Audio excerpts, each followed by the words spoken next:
There are so many factors involved in wilderness therapy that make it effective. First of all, there's the healing power of wild nature, just the immersion into nature, which in and of itself is healing.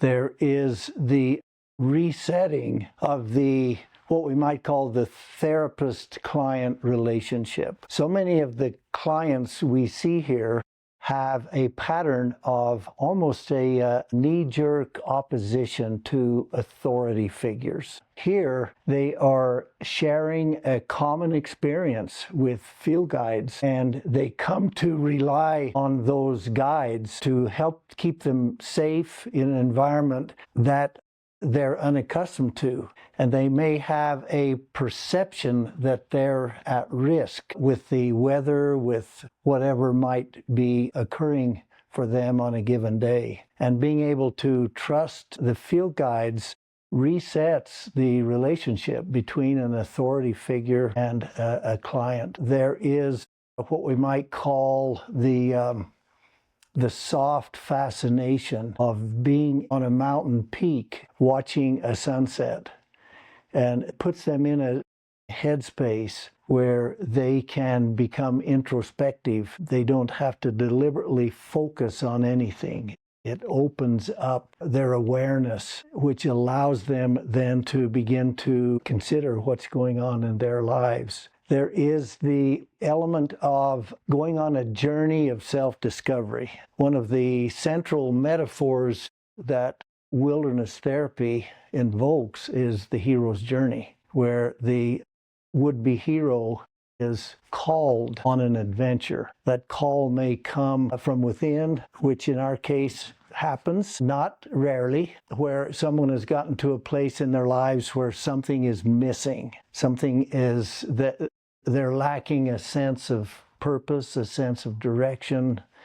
They're disappointed with where they are in their lives and seek out an experience. More often than not, the call comes from some external force. Parents saying, we're holding a boundary here, we need you to go into a treatment program, or an interventionist, or sometimes the leverage of the court system. Whether the call comes from within or an external source, they respond to the call. And then almost universally, there is once they agree to get on a plane, get in a car, and come and enroll themselves into the program, they will begin to question the call. Why did I agree to do this? It's a universal part of every hero's journey. It's questioning, can I do this? There's the fear factor. There is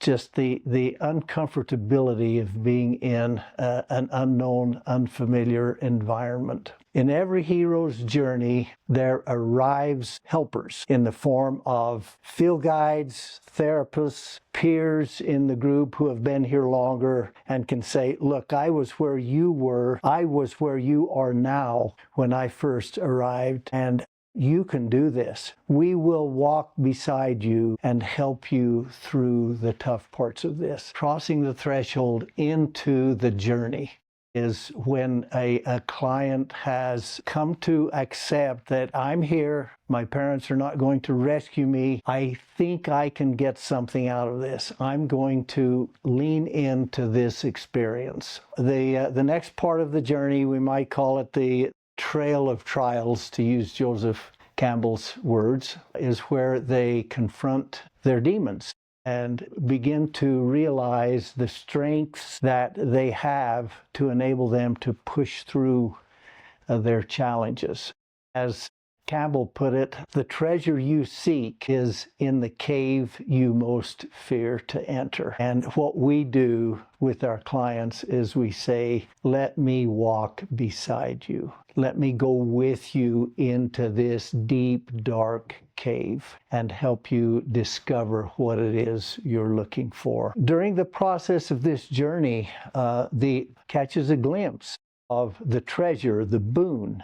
And it usually is, it almost always is something that they discover within themselves. They discover they're capable of doing things. They're capable of viewing themselves through a whole different lens than had been the case heretofore. The next part of the journey can sometimes be as difficult as stepping across the threshold, and that is preparing to step back across that threshold and move on with one's life and give back to the community and live a productive life as a well-balanced, happy, healthy human being. I believe that the hero's journey is the central metaphor for what we do here. When a new client arrives, a previous client, one who's been here a little bit longer, has already carved a spoon in preparation for the new client's arrival. The first night around the fire, all of the members of that team, guides and clients, will sit in a circle and one at a time will hold the spoon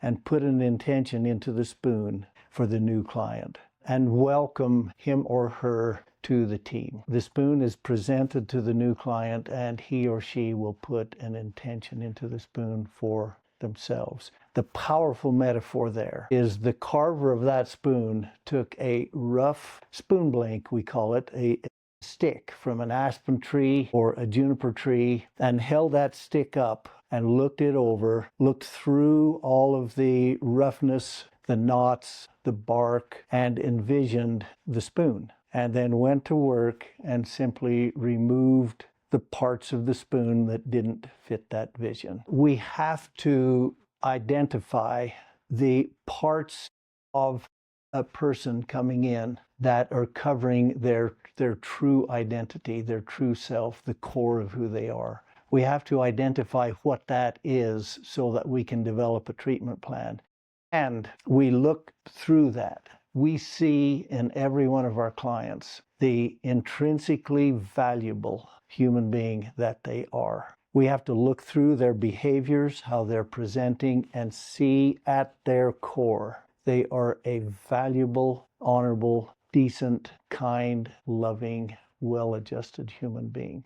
The treasure you seek is at your core, and within yourself you will find it if you remove the covering. Our job here is to guide our clients into catching a glimpse of the treasure they seek. They don't know what it is they're seeking. They don't know what it is, what they're missing in their lives. They just know something is missing. We help them envision the honorable human being that they are at their core. And then we lay out a plan to identify what are the obstacles in you realizing who you are at your core. And we lay out a treatment plan and then an aftercare plan to remove what is covering, to remove the obstacles that's standing in their way of becoming that honorable, well-adjusted, contributing human being that they are at their core. So I came to realize a long time ago, I've been doing this work for a long time, and we all have to make a living doing something. And I had tried several other things and landed in wilderness therapy because it brought together all of my passions. I have a deep love for the outdoors.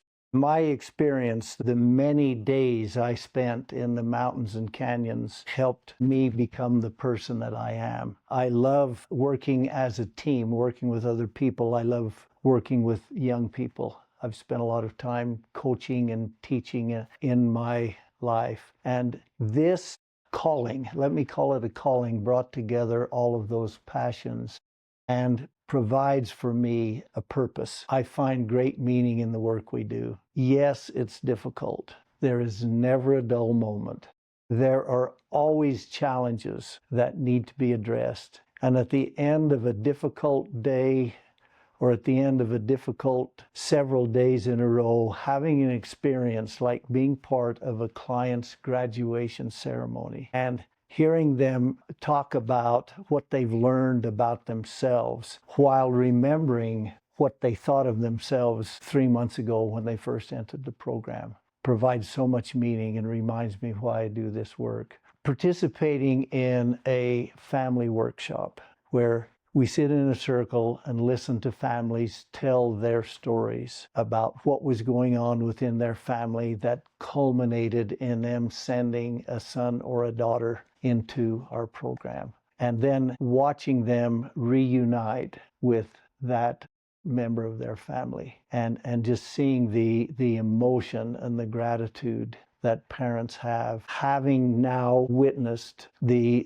transformation where they're seeing that their son or daughter has been doing battle with their demons, has been going through this very challenging, difficult situation, has done some soul searching, has learned some basic skills of communicating effectively, assertively, and respectfully, seeing that you can be firm on one hand and nurturing and patient and loving on the other hand. Our guides model that balance to our clients. We teach our parents how to find that balance between nurturance, unconditional love, and firmness and boundaries and high expectations on the other hand. And the culmination of that process during family workshop reminds me why I continue to do this work. The healing power of the wilderness, the healing power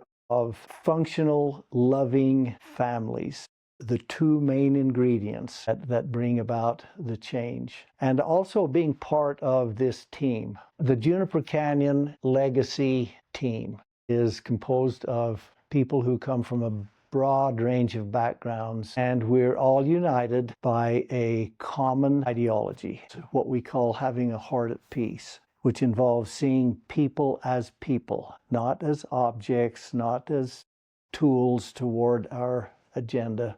We see people as people with this positive regard for each other. The way we treat each other, I believe, translates into the way we regard our clients. We treat our clients regardless of the behavior they're exhibiting toward us. Their disrespect, their anger, whatever their behavior is toward us, we see through that. We regard them with this unconditional, positive regard. I believe that is one of the factors, a strong factor in why the work we do here is effective. It complements the wilderness experience. It complements the intense level of therapy that we provide. It really is at the core of our ideology. And so around this central core of having a heart at peace and regarding people as people, we see recovery as a way of being. Recovery is a way of being. Many of our guides, some of our therapists here are in recovery. They are modeling recovery as a way of being. A part of our core is the concept of honorable adulthood. And so when our guides are modeling an honorable adult in recovery, it's a very effective setting. We have created what we call an integrated model. We spend half or more of each week out in the field doing wilderness therapy, immersing ourselves in nature. We have adventure components, a different one each week. We do things such as mountain biking, climbing, rappelling, summiting peaks, fishing. And then the other, almost half of the week, we come to a treatment center where we can provide an intense level of treatment, where our therapists have access to our clients for those 3.5 days, where clients can sit in groups with a range of different therapists throughout those treatment center days. We originally adopted this model because for my entire career in wilderness therapy, I've sought ways to make this level of treatment, this modality of treatment, which I know to be very effective. It's expensive. It's very staff intensive. For most of my career in wilderness therapy, it has only been accessible to families who could write a big check, who could afford it. And there are so many families who cannot pay out of their own bank accounts for this level of treatment. We changed our model so that we could become licensed by the state of Utah as a residential treatment center. We did this so that we could proactively bill insurance. which we have successfully been doing from very near the beginning of Legacy and Juniper Canyon. Having the license as an RTC and being at a base facility gives our clients access to a registered nurse. We have access to a psychiatrist via telehealth. We have access to all of our clinical team for that length of time. We can do multiple individual sessions during a week. In other words, we meet the requirements that insurance companies expect of high-end RTCs. We work with the LOA Fund, a nonprofit fundraising organization that provides scholarship funds. We always way more than match those funds with discounts. We expect the families we scholarship to make some contribution, whatever they can, so that they have some skin in the game. They make a sacrifice toward their family members' treatment.